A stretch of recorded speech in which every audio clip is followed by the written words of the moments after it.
and the Indians who welcome the pilgrims, and to the buffaloes who once ruled the plain. Like the vultures circling beneath the dark clouds, looking for the rain, looking for the rain. Just like the cities that stagger on the coastline in a nation that just can't stand much more. Like the forest buried beneath the highway, never had a chance to grow, never had a chance to grow. And now it's winter, winter in America. Yes, and all of the healers have been killed, sent away. Yeah, but the people know it's winter. Winter in America. And ain't nobody fighting, 'cause nobody knows what to say. Save your soul, Lord knows, from winter in America. The Constitution, a noble piece of paper, with free society, the struggle but they died in vain. And now democracy is a ragtime on the corner, hoping for some rain. It looks like he's hoping for some rain.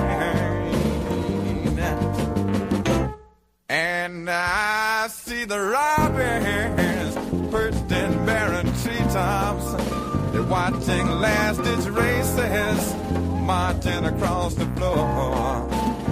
But just like the peace signs that vanished in our dreams, never had a chance to grow, never had a chance to grow. And now it's winter, it's winter in America. And all of the healers have been killed or betrayed. Yeah, but the people know it's winter. Lord knows it's winter in America. And ain't nobody fighting, 'cause nobody knows what to say. Save your soul from a winter in America. Stick.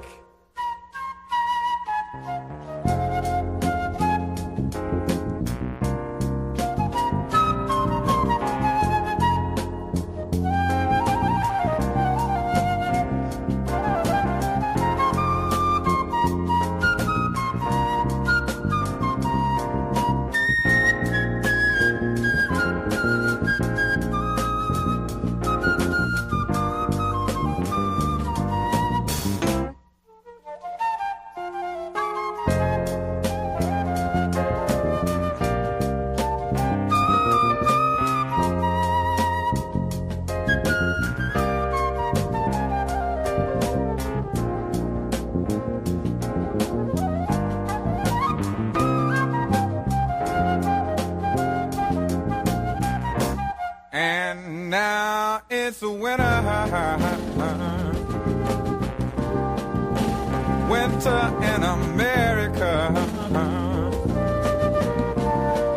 And all of the healers done been killed, sent away.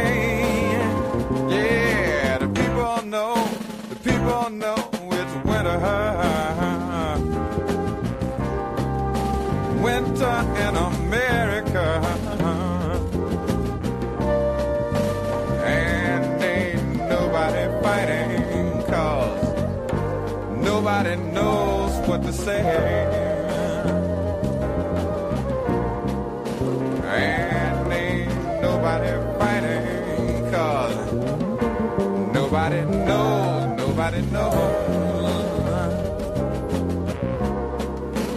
And ain't nobody fighting 'cause nobody knows what to say.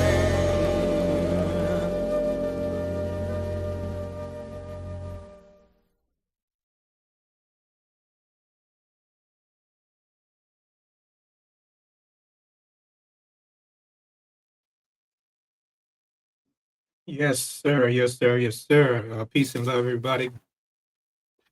Good evening to everyone. That was our famed elder ancestor extraordinaire, um, Brother Gil Scott Heron, talking about winter in America.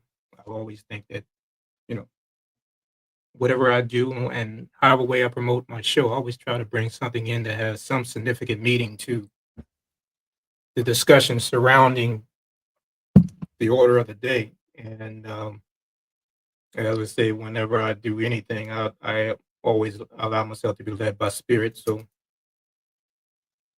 I went into my archives and knowing the profound message that Brother Gill always provided, from winter in America to the revolution will not be televised. I mean, he's always been able to deliver a message that's profound and put something into our heads, in our hearts, to let us know situations that are happening in this country in relation to the entire country, but in particularly us as a people.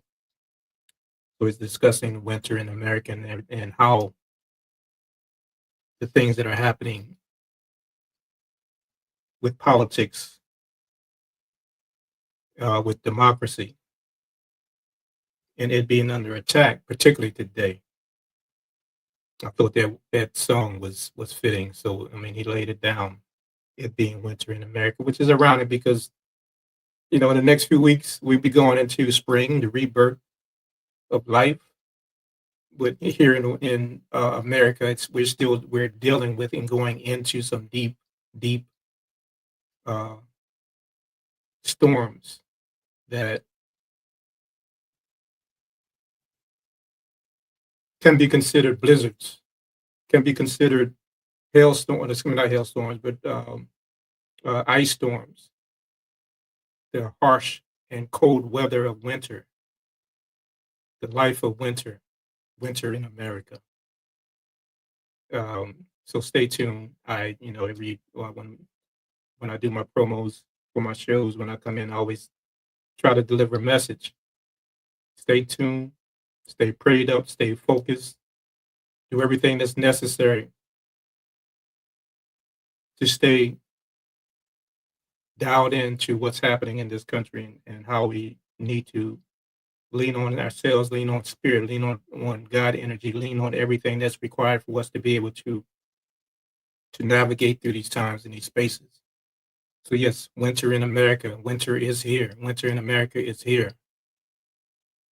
So what are we going to do about it? How are we going to deal with what it is that we're faced with in this current climate, in this current situation? I would like to say, Mubarak Ramadan to my brothers, my Muslim brothers and sisters. Happy Ash Wednesday to my Catholic Christian brothers and sisters, and we are close to the brothers and sisters will be celebrating Passover in about a month. So I would like to say happy Passover to you all as well. And as I said, we're about 2 weeks, 2.5 weeks away from spring, the rebirth. So those who are doing the Spring Rights Festival, happy Spring Rights Festival to you all as well. Thank you for joining. Those who are listening to my promo, thank you all for listening to my promo tonight. This is the promo for tomorrow's show, which will be dealing with uh, some information, some history, some information um, in honor of Women's Month. This being March. Excuse me. Let me take some water. This being March, it's the honor of Women's Month. So we're going to talk. I have three guests that are coming in that's going to discuss some information surrounding women's health, Black women's health in this country. And I mean, we're going to go as deep as the time and as deep as the subject will allow us to go. But I think it's going to be a very good topic. We're going to deal with some historical information. I decided I wanted to bring in, three dynamic sisters that are within the holistic health field, natural practice, holistic health field that's going to give us an alternative view about um, the uh, uh, the conventional um, medical field and how uh, and the issues that Black women face being in part of that, within that system. So I think it's going to be a good topic, a good subject. I'm looking forward to be a very deep spiritual conversation. I can't. I'm not a woman, so I can't, have that conversation without having, the experts on to carry that load, to carry that message. So them coming in, these sisters coming in, I think you're going to enjoy their message that they will bring. But I just wanted to touch into some, just to be some lighthearted information, and I try to bring in just to kind of keep the energy flowing. I don't want it always to be so serious, but I also try to bring in some contemporary information that just allows us to allow it to be thought provoking.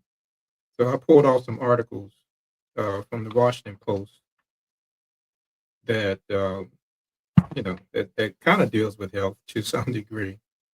Well, actually, they do deal with health. One of the articles I pulled off was quite hilarious. But uh, from January 15, 2025, it was an article that was posted in the Washington Post, that was printed in the Washington Post, called "Processed Meats Don't Just Affect Your Heart; They May Worsen the Cognition Too, may worsen your mind." And me being a as natural as I possibly can, being a naturalist, um, with my diet, and giving advice to people with their dietary practices. I thought this article was interesting because we have a lot of people within our community that still eats a lot of processed meats, and this article just indicates that the effects that it has, they're not healthy. One of the shows that I did last year, dealing with just this, the dietary habits it's in the standard American diet, is laden with a bunch of processed meats that are considered uh, carcinogenic. And just this article I thought was right on time, dealing with that. So this processed meats don't just affect your heart; they may worsen the cognition too. A large new study is among the first to suggest a link between cured meats and higher rates of dementia and worse cognition. January 15, 2025. So you can pull that article down. I'm not going to read the article. I just wanted to highlight what was in the post. Another article was interesting that was it was actually printed yesterday. It was talking about, are GMOs bad for your health? Here's what the scientists say. But this article I thought was a bit controversial. It was talking about GMOs, and we know, again, those of us who are in the natural community, those who have natural diets or organic diets, we've been very vocal about the health concerns of GMOs. And I don't. The article itself says that GMOs are healthy to eat. I strongly push back on that.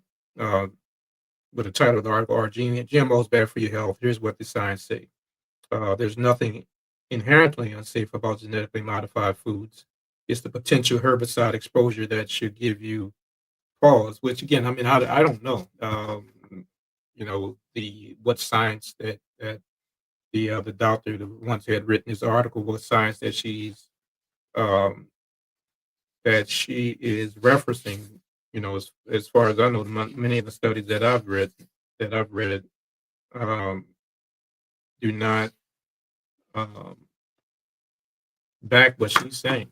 I think GMOs. I mean, we go to grocery stores and pick up fruits and vegetables, and we see that the GMOs don't even taste the same way as if you were buying something that wasn't um, manipulated in a laboratory. They've taken seeds out of things like watermelons and grapes and things like that. And they don't even taste the way they normally would. You can tell the difference, compare the difference between a GMO watermelon that's seedless versus a natural watermelon that has seeds, and you can taste the flavor and everything of that natural watermelon is far different, vastly different than what the GMO processed watermelon is. And of course, there's other foods. I mean, I just used the watermelon as an example because that's one of the favorable fruits that people tend to eat. That's a GMO product because they don't want to deal with the seeds that's in that fruit. But of course, there's other GMO seedless fruits like oranges that come without seeds, and you can taste the flavor. And you taste the difference in the natural um, fruit like an orange or a watermelon or even a grape versus a seedless watermelon, a seedless orange, or a seedless grape. And one of the things that GMOs also making these seeds or genetically modifying these seeds in the laboratory. What it also does, it allows these um, these foods to grow out of season. It allows them to fight against or to not be attacked by pesticides or pesticide resistant. That's going to be not pesticide resistant, but pest resistant. Uh, but when you tinker around in a laboratory with some of these foods that are genetically modified, you know, what type of health are they bringing with them creating this food in the laboratory? Can our body, which we kind of resonate off of things that the intelligence of our body resonates off of things that are natural, and we tend to or the body's intelligence tends to marry up with with what that frequency of that particular food item is, and it knows exactly when it's ingested into the system. It knows exactly what to do with it.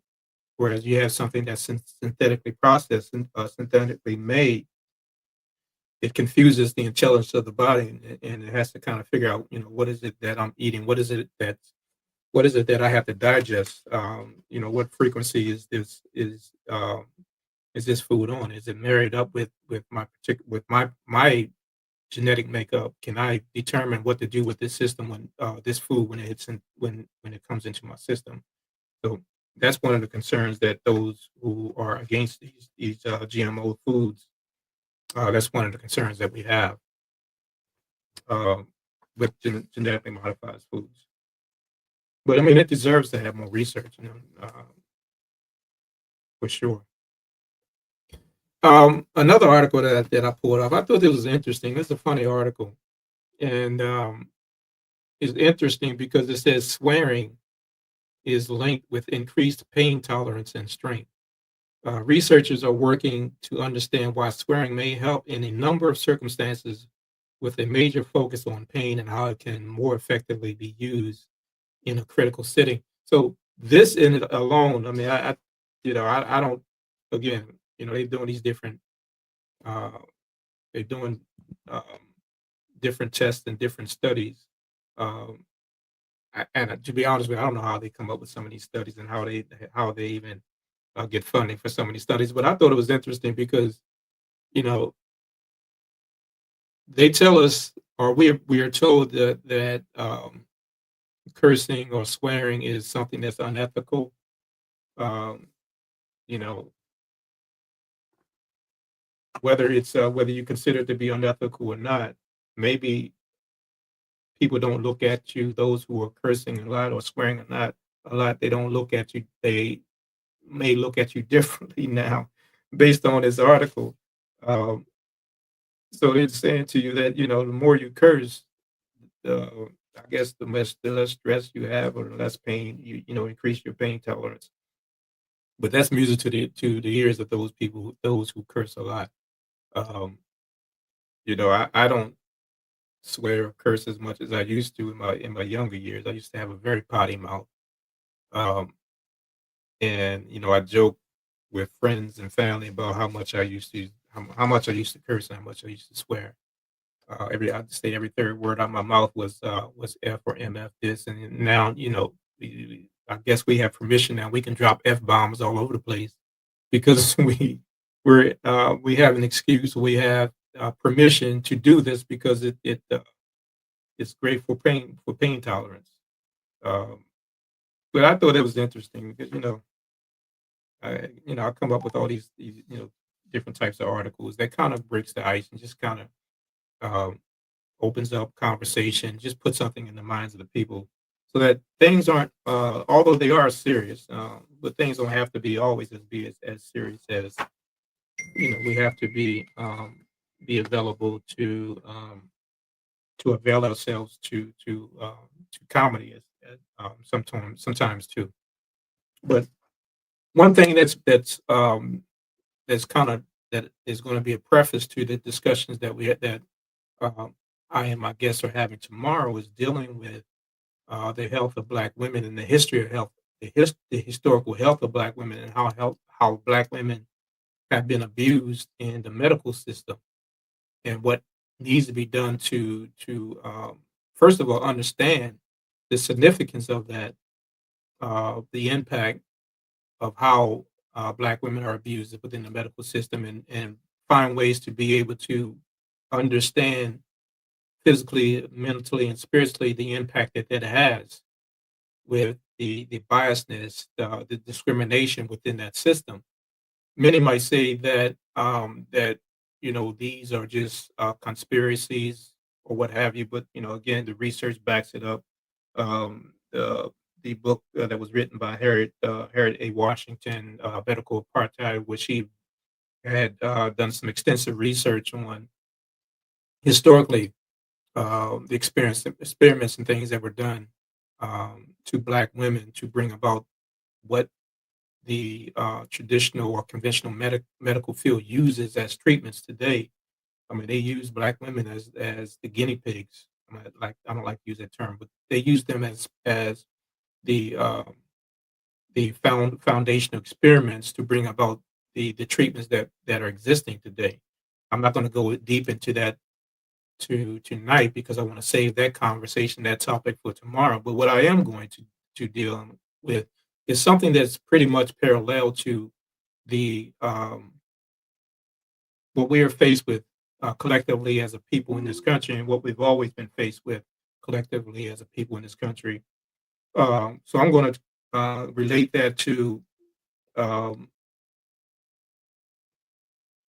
the um, the drug war that hit our community, and how the United States government manipulated and used drugs to put drugs in the community to destroy and break the Black family.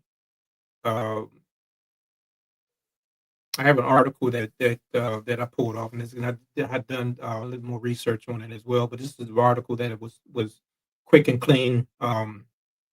that I wanted to share with dealing with Nixon and his advisor, John Ehrlichman.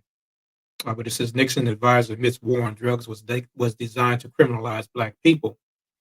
So there's been stories that have come out that whistleblowers that have written stories and reporters that have broke stories about the uses of drugs and how drugs were found its way into the Black community for the purpose of being able to break down and destroy the Black family. And everyone always have the reference or the response that that's nothing but conspiratorial. But when you begin to put together and stack together the information, the evidence, you can't you have to come to a conclusion at some point that no, this is not conspiratorial. These are things that are actually happening. And the same thing that happened to us collectively as a people in our community are the same things that happen to Black women in the medical field. And of course, I'm focusing again on the medical field because this is a channel that deals with health, and we will deal deeper into this topic tomorrow. But um, the news reporter that was out in L.A., I believe he worked with L.A. Times, um, Gary Bird, who broke the story that dealt with the Iran Contra controversy, um, where crack was being placed in the Black community or sold or placed in the Black community, and they were using the money that was given in. The CIA was using the money from crack cocaine to sell arms to Iran, which was when Reagan and Bush. I think Bush was in office as well. Went throughout that whole era, that whole time. But it started with the Reagan administration, and this story is very well heavily documented. But that's just the tail end of things, and maybe not the tail end, but that's just a portion or a piece of this story that actually started during the Nixon administration, because this is when they began to uh, flood the community with heroin, and any of those of us who are familiar with the history of Baltimore, um, and other larger cities in the country. But I'm using Baltimore as an example because that's here locally where I am, and I spent so much time in that city, and I saw, um, from the time where when I was a kid, um, just as things were really starting to jump off with uh, the the um, the drug wars that existed, or the drug communities that were beginning to really catch fire in that city, and how crack cocaine and heroin and everything else actually has devastated that city, which is disheartening to me because I have so many childhood memories um, in that city. But just reading in the articles that between just after President Richard Nixon declared a war on drugs in 1971, the number of people incarcerated in American jails had prisons escalated from 300,000 to 2.3 million. Half of those in the federal prison are incarcerated for drug offense, and two-thirds of those in prison for drug offenses are people of color. Disproportionate arrest, conviction, and sentencing rates for drug offenses have devastated the communities of people of color in America. So I'm looking for the quote here that the article had cites a quote that came from Nixon's aide, John Ehrlichman, where he indicated that the Nixon campaign in 1968 and the Nixon White House after that had two enemies: the anti-war left, which were the people who were protesting the Vietnam War, and Black people. You understand that what I'm saying? This is a quote. We knew we couldn't make it illegal to be either against the war or Black, but by getting the public to associate the hippies with marijuana and the Black people with heroin, and then criminalizing both heavily, we could disrupt those communities. We could arrest their leaders, raid their homes, break up their meetings, and vilify them night after night on evening news. Did we know what we were lying about? Did we know we were lying about the drugs? Of course we did. So it went into, again, it went deeper into that message, but just to understand the conspiratorial efforts to be able to want to break down the black family, and they utilize drugs and they use heroin, and then of course with the crack cocaine epidemic, and how it can had destroyed, had obliterated black communities.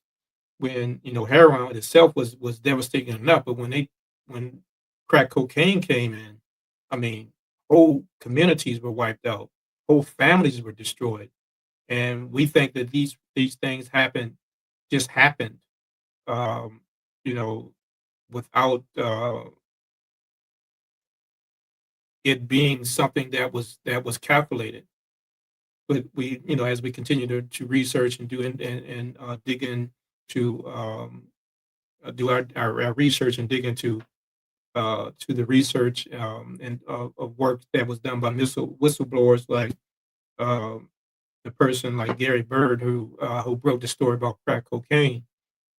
As we begin to marry up the information, the research, the the investigative reporting that was done to bring about these stories, we understand that no, uh, uh, these weren't coincidences. These were actually calculated efforts to destroy an entire community of people. So what does that have to do with what's happening today? Again, and I always say the thing, I take things from history and see how it applies to what's happening today.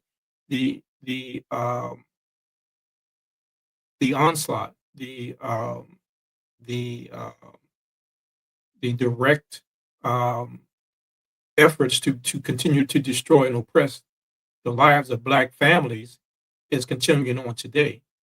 How they are dismantling uh, programs and things that will assist us. Not just, I always say it's not just affecting us as a people; it is affecting um large communities of people who we consider or identify as the working class people.